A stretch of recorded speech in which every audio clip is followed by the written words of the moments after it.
প্রধানমন্ত্রী তারেক রহমানের সঙ্গে ফলপ্রসূ আলোচনা হয়েছে বলে জানিয়েছেন সফররত যুক্তরাষ্ট্রের দক্ষিণ ও মধ্য এশিয়া বিষয়ক বিশেষ দূত সার্জিও গর।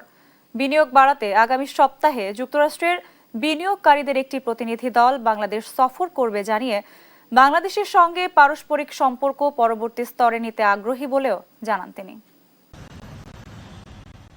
শনিবার সকালে প্রধানমন্ত্রীর তেজগাঁও কার্যালয়ে সরকার প্রধান তারেক রহমানের সঙ্গে সাক্ষাৎ করেন ঢাকা সফররত যুক্তরাষ্ট্রের দক্ষিণ ও মধ্য এশিয়া বিষয়ক বিশেষ দূত সার্জিও গর। এ সময় বাংলাদেশ ও যুক্তরাষ্ট্রের মধ্যকার দ্বিপক্ষীয় সম্পর্ক, বাণিজ্য ও বিনিয়োগ সম্প্রসারণ, আঞ্চলিক সহযোগিতা এবং পারস্পরিক স্বার্থ সংশ্লিষ্ট বিষয়ে মতবিনিময় হয়।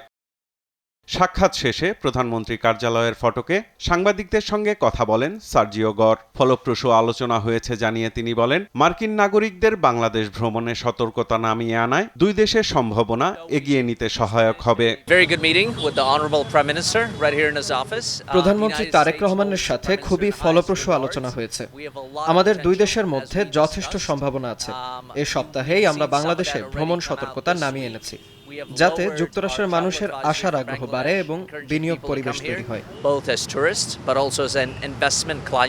কৃষি, শিল্প, আইটি সহ বিভিন্ন খাতে বিনিয়োগে আগ্রহের কথাও জানান এ মার্কিন দূত।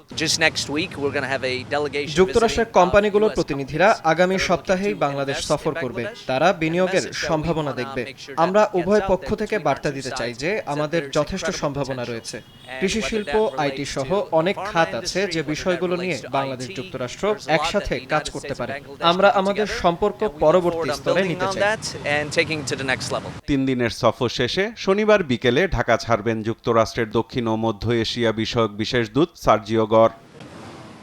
সাইফুল রিপন, দেশ টিভি, ঢাকা।